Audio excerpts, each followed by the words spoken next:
पति नारी के लिए सब कुछ होता है। जितना महत्व जीवन में पति का है उतना ही महत्व जीवन में पत्नी का भी है। तुम दोनों साइकिल के पहिए की तरह हो, दोनों पहियों की आवश्यकता, दोनों की जरूरत है। लोग रोते हैं। एक महिला मेरे पास आई, गुरुजी 2 महीने हो गए मेरे पति गुजर गए, मुझे छोड़कर चले गए। रोने लगी। मैंने समझाया, माँ मत रो, ये संसार है, आवागमन तो लगा रहता। उन्होंने कहा, महाराज जी हमें दुख इस बात का नहीं है कि पति चले गए। हमने कहा, फिर दुख किस बात का है? बोली, जिस दिन हमारे पति की मृत्यु हुई उन्हें अचानक अटैक आया था, और जिस रात अटैक आया, रात के 11 बजे उन्हें अटैक आया। रात के 11 बजे उन्हें अटैक आया था, और शाम को 7 बजे हमारा किसी छोटी सी बात पर, रात्रि को 7 बजे हमारा छोटी सी बात पर झगड़ा हो गया। रोज हम पति को भोजन कराती थी, सोने के पहले पांव दबाती थी, ना आज पांव दबा सकी क्योंकि गुस्सा था, और ना भोजन के लिए कह सकी क्योंकि गुस्सा। वो खाए भी नहीं और मैंने खिलाया भी नहीं। झगड़ा हुआ 7 बजे और रात के 11 बजे, अर्थात 4 घंटे में ही पति चल बसे।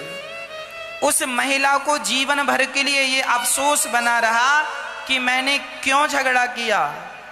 अरे प्यार से रोज की तरह खिला दिया होता, पांव दबा दिया होता, तो एक तसल्ली रहती कि चलो मैंने अपनी पत्नी होने का फर्ज पूरा किया। क्या पता था कि इस दिन इनके प्राण निकल जाएंगे। कौन जानता है कि किसके प्राण कब निकल जाएं।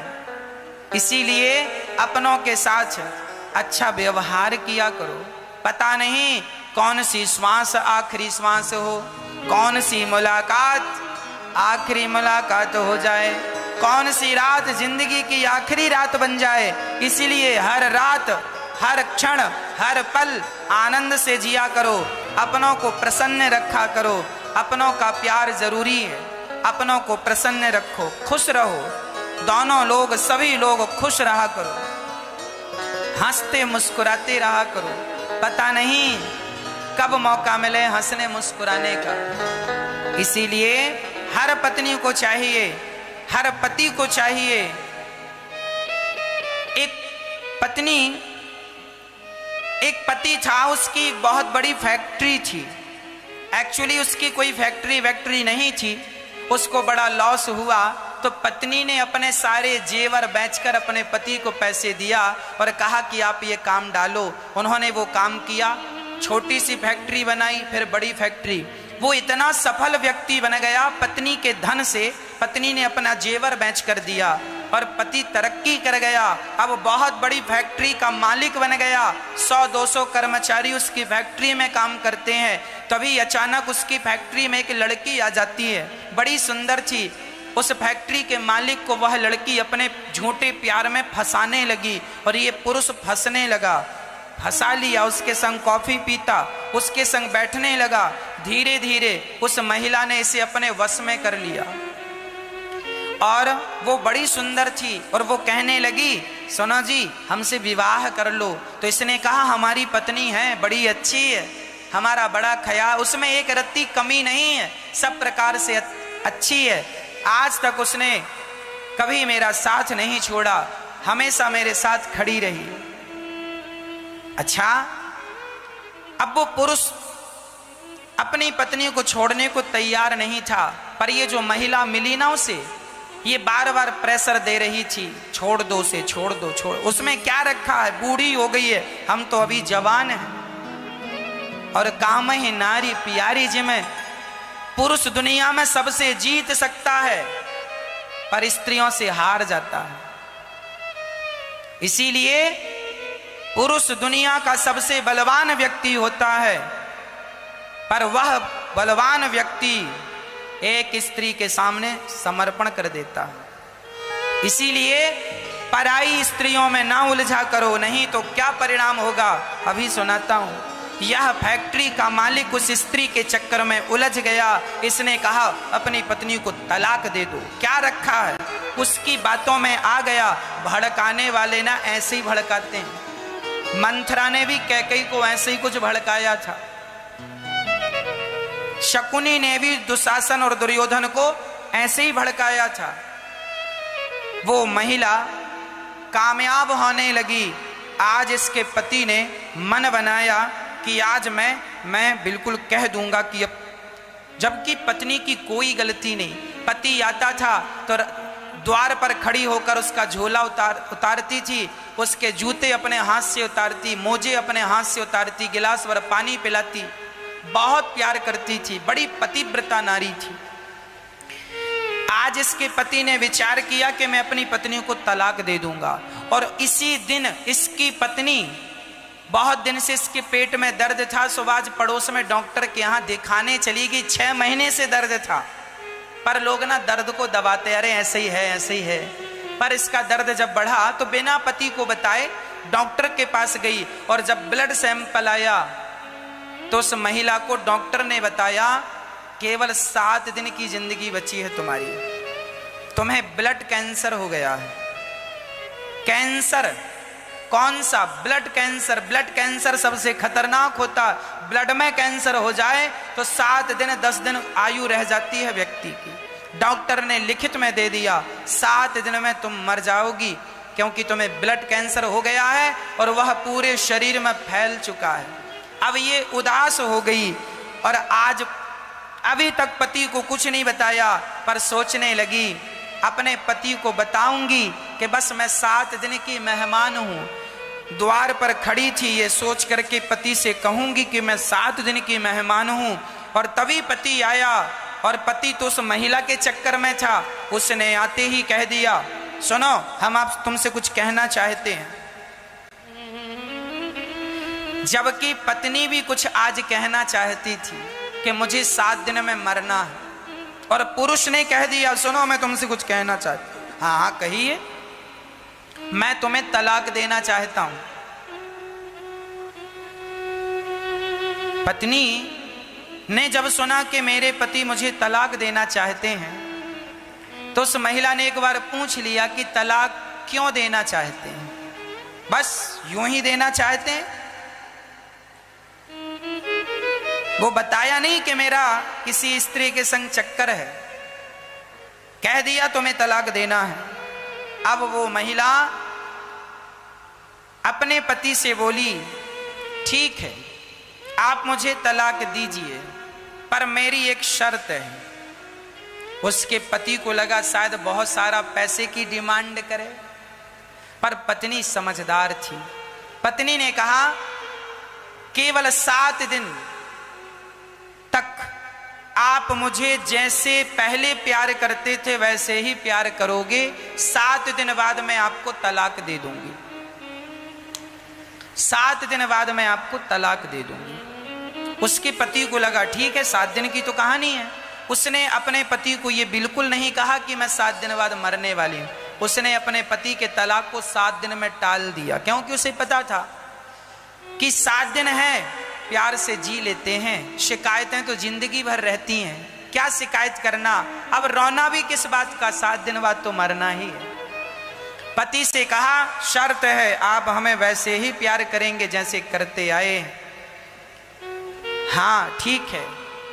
अब वो पुरुष अपनी पत्नी को वैसे ही प्यार करता, अपने हाथ से नाश्ता कराता, अपने हाथ से भोजन कराता। ये बोलती कि 7 दिन मैं खाऊंगी नहीं, तुम खिलाओगे। अब वो खिलाता, नाश्ता कराता, पूरी सेवा करता। 7 दिन की उसको भी लगा 7 दिन की बात। 1 दिन 2 दिन 3 दिन 4 दिन 5 दिन 6 दिन, आज 7वां दिन था, उसे मरना था। और आज इसके पति का भी ना मन बदल गया। इसके पति ने सोचा राम राम, ये मेरी पत्नी कितनी अच्छी है, मैं तलाक का कह रहा हूं तो भी खुश है मेरी खुशी के लिए। और वो महिला जो मुझे मेरी फैक्ट्री पर मिली वो 1 नंबर की लालची महिला है, शायद मेरा धन हड़पना चाहती है, धन की लालची है। और उसने मेरी इतनी बढ़िया पतिव्रता नारी के प्रति जहर घोल दिया। उसका हृदय बदल गया अपनी पत्नी के प्यार को देखकर, और इसने आज निर्णय लिया कि आज मैं जब रात्रि को आऊंगा अपना काम पूरा करके तो अपनी पत्नी से कहूंगा, मैं तो मजाक कर रहा था, तूने सीरियस ले लिया। उसने फैक्ट्री में जाकर उस महिला को भगा दिया, निकल जा यहां से, शक्ल ना दिखाना, तू ठीक स्त्री नहीं है, निकाल दिया फैक्ट्री से उसे। और ये महिला जब वो लौट कर अपनी फैक्ट्री से घर आया ना, तो रोज तो इसकी पत्नी दरवाजे पर खड़ी मिलती थी, पर आज नहीं मिली। इसको लगा कहां चली गई, दरवाजा खोला तो दरवाजा खुला था, यहां वहां ढूंढा, कहीं नहीं मिली। अंत में वो अपने बेडरूम में गया और जब जाकर देखा तो उसकी पत्नी बिस्तर पे पड़ी हुई थी, आंखें बंद हो चुकी थी, मर चुकी थी वो। पर मरने के पहले उसने एक लेटर लिखा और तकिया के नीचे दबाया। इस पुरुष ने उस लेटर को उठाया और पढ़ा।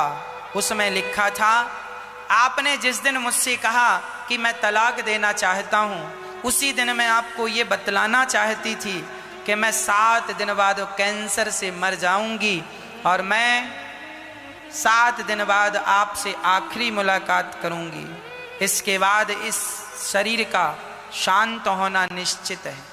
मैं आपसे कुछ कहना चाहती थी, प्यार भरी बातें करना चाहती थी, 7 दिन बहुत अच्छे से गुजर जाएं, इसीलिए मैंने 7 दिन का वक्त मांगा। आपका बहुत बहुत धन्यवाद कि आपने मुझे 7 दिन का अवसर दिया। अब आपका जहां मन हो वहां विवाह कीजिए।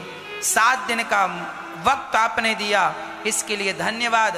आपकी पत्नी नाम अपना, साइन अपने कहकर उसने कलम बंद कर दी। अब ये पुरुष वो लेटर पढ़ता जाए और रोता जाए कि मेरी पत्नी को ब्लड कैंसर था, 7 दिन में मरने वाली थी, इसीलिए इसने 7 दिन का वक्त मांगा।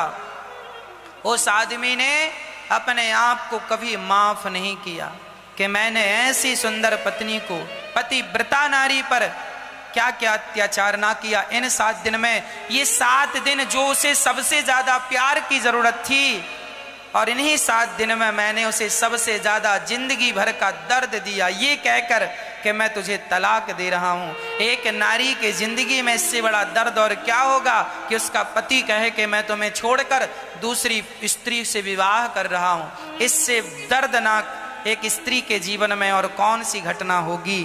वो तो मर चुकी थी, पर यह आदमी जीवन भर इस तड़प के साथ जीता रहा कि मैंने क्यों ऐसा कहा, मैंने क्यों ऐसा कहा, मैंने क्यों। मैं आपसे प्रार्थना करता हूं आपकी अपनी जिंदगी में आपको पश्चाताप ना करना पड़े, इसीलिए रिश्तों की वैल्यू को समझा करो। पता नहीं कब जिंदगी समाप्त हो जाए, कब पति और कब पत्नी चली जाए, कब माँ और कब पिता चले जाएं, इसीलिए सारे रिश्तों को बहुत प्यार से निभाया करो, बहुत प्यार से निभाने की जरूरत है। बुलावा आएगा, जाना पड़ेगा, बुलावा आए उसके पहले मेरी इन बातों को समझ लेना और अपनी सास की बहुत सेवा किया करो। अपनी माँ की एक बेटा ऐसा था कि उसने अपनी माँ की सेवा नहीं की, और जब माँ मर गई तो माँ की फोटो दुकान पे लगाया। जिंदा थी तो ना पानी को पूछता, ना पांव दबाता, ना हालचाल को। मर गई तो फोटो लगाया दुकान में, माँ आशीर्वाद देना दुकान बढ़िया चले। हाँ, मैं तो ये कहूंगा कि ऐसे बच्चे माँ बाप का आशीर्वाद लेने का अधिकार भी खो चुके हैं, जो अपनी माँ को गिलास भर पानी नहीं देते।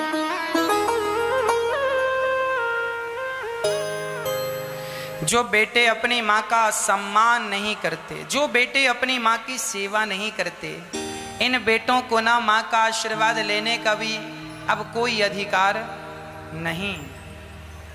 इसीलिए कहा करता हूँ, मेरी माँ, बच्चों से प्रार्थना करता हूँ अपनी माँ की सेवा करना। तुम भगवान की पूजा नहीं करते हो ना, मत करना। भगवान पर विश्वास नहीं करते हो ना, मत करना। पर अपनी माँ की सेवा करना। यदि तुमने माँ की सेवा कर ली तो भी तुम्हारी सदगति हो जाएगी। इंसानियत का परिचय निभा लिया, दे दिया तो भी कल्याण है। इसीलिए हम कहा करते हैं माँ ईश्वर है। माँ खाती है तो ये ना सोचना कि माँ खाती है, अरे माँ के द्वारा भगवान खाते हैं। जैसे गर्भवती नारी, अच्छा कोई महिला गर्भवती है और उसके गर्भ के बच्चे का निमंत्रण करना हो तो उसे कैसे खवाओगे? गर्भ के बच्चे को हम खवाना चाहें तो कैसे खवाएंगे बताओ? उसकी माँ को खवा दो, माँ खाएगी तो बच्चे के पेट में अपने आप चला जाएगा। कहो जाता है कि नहीं? गर्भवती स्त्रियों को भूख ज्यादा लगती है, डॉक्टर कहते हैं 2 पेट होते हैं, एक माँ का और एक बच्चे का। माँ खाती है तो बच्चे के पेट में अपने आप चला जाता है। उसी तरह जब कोई भगवान का भक्त खाता है, दीन दुखी खाते हैं, तो वह भगवान के पेट में अपने आप चला जाता है। मेरी बूढ़ी माताएं जब खाती हैं ना तो उनके द्वारा माँ नहीं भगवान भोग लगा रहे हैं, ईश्वर भोग लगा रहे हैं। यहाँ गौरी गोपाल में गौरी गोपाल अन्न क्षेत्र चलता है। हजारों संत रोज प्रेम से प्रसाद ग्रहण करते हैं। हजारों संतों को पेट भर प्रसाद यहाँ से प्राप्त होता है। आप भी इन संतों के भोजन में एक दिन की हिस्सेदारी आप भी ले सकते हैं। एक दिन का आप भी संकल्प ले सकते हैं कि एक दिन की अन्न क्षेत्र की संपूर्ण सेवा हम करेंगे। एक दिन आप यदि इन संतों को भोजन कराते हैं तो एक दिन में 3000 लोग भोजन कर लेते हैं। आप भी इन संतों के भोजन प्रसादी में अपना हाथ जरूर बढ़ाएं। एक दिन का अन्न क्षेत्र, एक दिन की भोजन की सेवा आप जरूर करें। एक दिन का अन्न क्षेत्र आप करा सकते हैं।